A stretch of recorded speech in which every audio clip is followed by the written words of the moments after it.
Dating today sucks. The overwhelmingly common experience we're hearing from guys is that the women they meet in the dating world do not respect them. They're rude, dismissive, and show almost no interest in the actual date. And if you do end up getting in a relationship with them, they do not invest in that relationship. And they threaten to leave that relationship if things aren't going 100% their way. So why is it that dating is so painful today? But first, if you're interested in gaining more confidence to take on the life you want to live, then be sure to subscribe to this channel so you can keep up to date with all the other content we have, because that's exactly what we want to offer you. We want to offer you more confidence so that you can get out and start living the life you want to live. So why is it that our dating experiences seem to be dominated by disrespectful women? Women who show no interest in the date or in building a relationship and connection with us? Well, the answer is not that women are terrible, or that men are terrible, or that dating is terrible. The answer is that the dating world is dominated by the wrong kind of people. The dating world has become overrun with the type of women who are going to be disrespectful toward you, who aren't going to invest in a relationship, who are going to be offended by flirtation. So the question is, how did it become that way?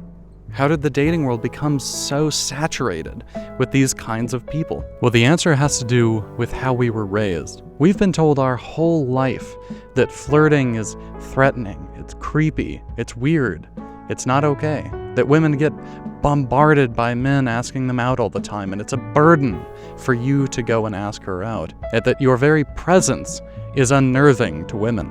And so every good man out there heard these lessons and said, okay, I won't approach women. I want to do right by women. I want to be respectful to women, so I won't flirt. I won't approach them. I won't ask them out.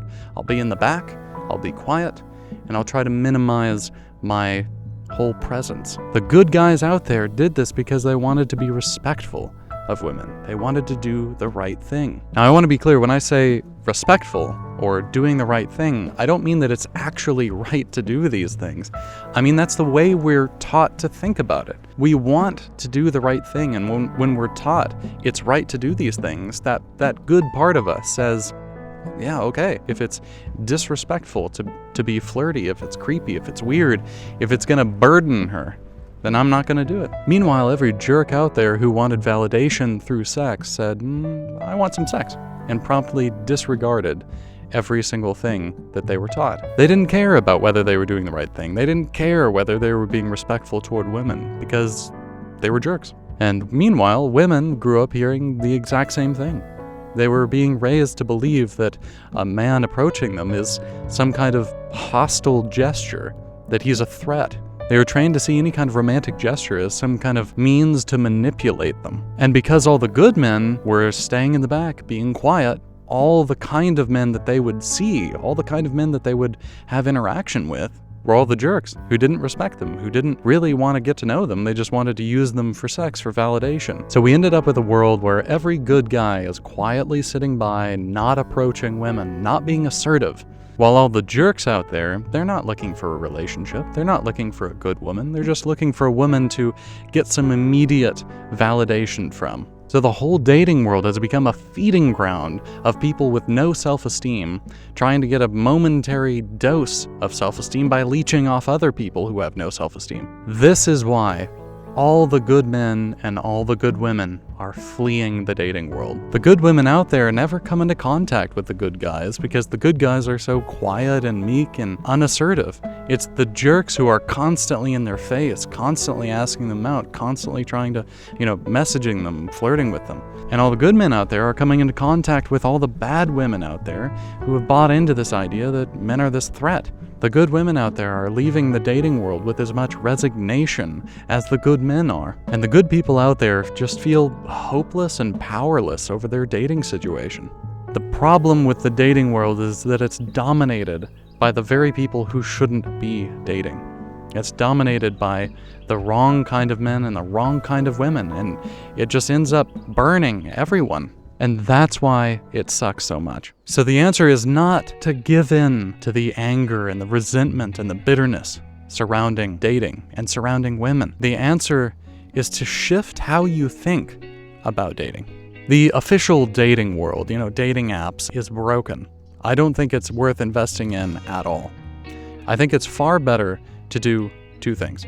Number one is channel your romantic energy into something you can control. And number two is look for women in your own life who share your interests. So first, let's dive into number one. We spend so much of our time thinking about our future girlfriends, what they're going to be like, what we're going to do with them. We really want romance in our lives, but we go years without having it. All that energy inside of us just builds and builds, and it just drives you crazy. It turns you into the kind of guy no woman wants to be with, and that is a desperate guy.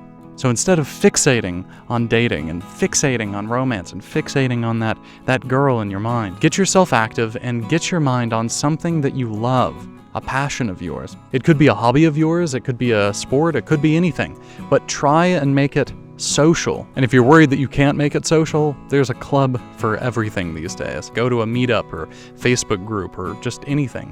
Find a way to make it a sociable thing. By doing this, you're going to be doing two things. And number one is you're going to be building yourself up. You're going to be investing into your own life. And this is really what makes for someone to be a good partner.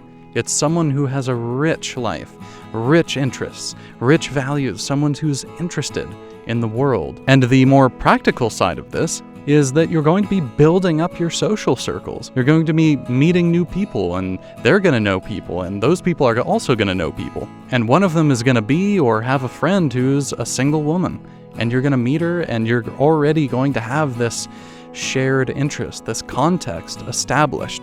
Unlike on a dating app where, you meet her just sort of out of nowhere, and you have to go sort of force this contact with her on a date. When you're meeting her through a shared interest, it's a much more natural, open, and friendly environment to approach a woman in a romantic way. And lastly, you're much more likely to meet a good woman, a woman of high value, when you're out in the world. So number two, look for women who share your interests. Rather than meeting some woman online and trying to force some kind of connection with her, based off something she wrote on her profile, you're meeting a woman already in a context with a shared interest. And she's far more likely to be interesting herself because she's out in the world pursuing her interests, same as you. And this is one of the key points. Rather than being at home and feeling sad that you don't have a girlfriend, or you're feeling powerless, you can't find a good one, you're getting out into the world and building yourself. You're investing into your own life. When you're taking that kind of control over your life, over yourself, when you're investing in yourself and building yourself up, you're going to feel fantastic. And that cooped up desperation that you feel at home when you're not doing anything, it will definitely vanish. You're still going to want a girlfriend, of course, that's not going to go away. But that sense of desperation of, oh, she's just right around the corner, I just need to keep looking and keep trying, that will dissipate. And instead, you're going to find that you're far more focused on things that you can control, things that you're interested in, and on your own life. And that is what's attractive. And another thing is you are guaranteed to not find a good girlfriend when you're desperate. So ditch the dating apps and ditch the idea that you shouldn't approach women, and stop waiting for love. Get out into the world and start building your life. Now, if you're feeling nervous about getting out into the world or asking a woman out, that's absolutely understandable. But what you need is core confidence. And I absolutely encourage you to go down to the link below and get yourself a free guide that has 5 tips. They're great tips to get you started building your core confidence. Check out the link below. It will absolutely help you out. And on your way out, be sure to subscribe if you really enjoyed this content and you want to see more. And if you like this video, be sure to drop a like. Thank you very much for watching. I hope to see you next time.